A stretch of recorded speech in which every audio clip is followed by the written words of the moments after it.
Hi everyone, welcome to my channel Sunita's recipes. ఈరోజు దోసకాయ టమాటా curry చేయబోతున్నాను. ఇది పొట్టుతోనే ఇలానే చేసుకుంటే చాలా బాగుంటుందండి. ఈ వీడియో నచ్చితే లైక్ చేయండి, షేర్ చేయండి, సబ్స్క్రైబ్ చేయండి. ఇక్కడ నేను ఈ కర్రీలో ఎటువంటి మసాలాలు యాడ్ చేయకుండా ఎంతో టేస్టీగా ఎలా చేసుకోవచ్చో చూపిస్తానండి. ఇక్కడ నేను ఫస్ట్ దోసకాయ తీసుకున్నాను, అలాగే 2 నుంచి 3 టమాటాలు, 1 ఉల్లిపాయ, 2 పచ్చిమిర్చి తీసుకున్నాను. ఇవన్నీ ఇలా ముక్కలుగా కట్ చేసేసి పెట్టుకోవాలండి. ఉల్లిపాయలు మాత్రం పొడుగ్గా కట్ చేసి పెట్టుకుంటున్నాను ఇలా. తర్వాత ఈ పచ్చిమిర్చి ఇవన్నీ టమాటా ముక్కలు అన్నీ చిన్నగా కట్ చేసి పెట్టుకుంటున్నాను. దోసకాయ మాత్రం పొట్టు తీయకుండా యాజ్ ఇట్ ఈస్గా అలానే కట్ చేసుకుంటున్నాను. ఇలా చూస్తున్నారు కదా, ఈ సైజులో కట్ చేసుకున్నాను. ఇంత సైజులో ఉంటే కూర బాగుంటుందండి ముక్కలు. ఇలా చేదు మాత్రం ఒకసారి చెక్ చేసుకోండి. గింజలు చేదు ఉంటాయి, ముక్క కూడా చేదు ఉంటుంది. 2 చేదు లేకుండా ఉంటేనే కర్రీ టేస్ట్ ఉంటుందండి. ఇప్పుడు ఒక ప్యాన్ పెట్టుకొని 2 టేబుల్ స్పూన్ల ఆయిల్ యాడ్ చేసుకుంటున్నాను. ఈ ఆయిల్ వేడెక్కాక అందులో తరిగి పెట్టుకున్న ఉల్లిపాయలు యాడ్ చేస్తున్నాను. ఈ ఉల్లిపాయలు ఒక 2 to 3 మినిట్స్ వరకు ఫ్రై చేసుకోవాలండి.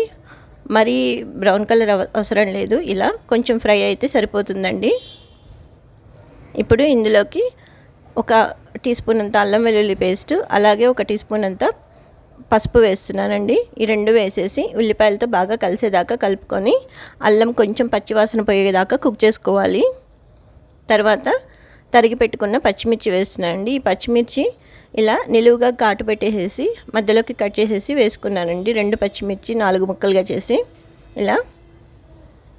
ఇలా వేసేసుకొని అవి కూడా కొంచెం వేగాక తరిగి పెట్టుకున్న దోసకాయ ముక్కలు యాడ్ చేస్తున్నాను.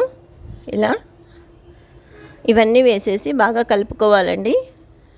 ఇలా కలిపేసేసి ఉల్లిపాయల మిశ్రమము, దోసకాయలు అన్నీ బాగా కలిసేదాకా కలుపుకొని మూత పెట్టేసేసి 3 to 4 మినిట్స్ వరకు మగ్గించుకోవాలి. తర్వాత మూత తీసి మళ్ళీ ఒకసారి బాగా కలుపుకోవాలండి. ఇలా కలుపుకొని ఇందులోకి ముందుగా తరిగి పెట్టుకున్న టమాటా ముక్కలు యాడ్ చేసుకోవాలి. అంటే దోసకాయ ముక్కలు కంప్లీట్గా కుక్ అవ్వలేదండి, కొంచెం హాఫ్ వరకు కుక్ అయ్యాయి. ఇప్పుడు ఈ టమాటా ముక్కలు కూడా ఇలా వేసేసుకొని కలుపుకొని తగినంత ఉప్పు, కారం యాడ్ చేసుకోవాలండి. ఇక్కడ నేను 1 టీ స్పూన్ అంత కారము, తగినంత ఉప్పు యాడ్ చేస్తున్నాను. కొంచెం దోసకాయ టమాటా 2 పులుపు ఉంటాయి కాబట్టి కొంచెం కారం ఎక్కువనే పట్టుద్దండి, నార్మల్గా కాకుండా.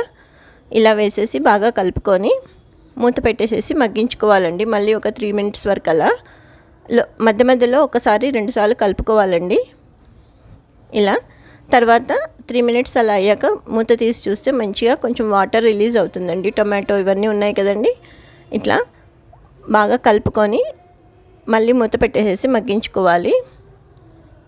ఇక్కడ ఆల్మోస్ట్ కుక్ అవ్వడానికి వచ్చిందండి. ఇప్పుడు దోసకాయ టమాటా ముక్కలు కూడా కొంచెం గట్టిగా ఉన్నాయండి. ఇప్పుడు ఒక చిన్న గ్లాస్లో 3/4 వంతు నీళ్ళు వాటర్ యాడ్ చేస్తున్నానండి. కొంచెం కూర కలుపుకోవడానికి రావాలి కదండి, గ్రేవీలా ఉండాలి కదా, అందుకని ఇలా యాడ్ చేసేసి మీడియం ఫ్లేమ్లో పెట్టేసేసి కుక్ చేసుకోవాలి. తర్వాత కొంచెంసేపు అయ్యాక చూస్తే మంచిగా గ్రేవీలాగా మంచిగా, అంటే మరీ లూజ్గా కాకుండా మరీ చిక్కగా కాకుండా దగ్గరికి అవుతుందండి. కొత్తిమీర వేసేసి స్టవ్ ఆఫ్ చేసేసి సర్వ్ చేసుకోవాలండి. రోటీతో అయినా సరే, అన్నంతో అయినా సరే చాలా బాగుంటుందండి దోసకాయ టమాటా. మీరు ఎప్పుడు ట్రై చేయకపోతే కనుక ఇలా పొట్టుతోనే కూర వండి చూడండి, చాలా టేస్టీగా ఉంటుంది. ఈ వీడియో నచ్చితే లైక్ చేయండి, షేర్ చేయండి, సబ్స్క్రైబ్ చేయండి. మరిన్ని వీడియోస్ కోసం నా ఛానల్ తప్పకుండా చూడండి.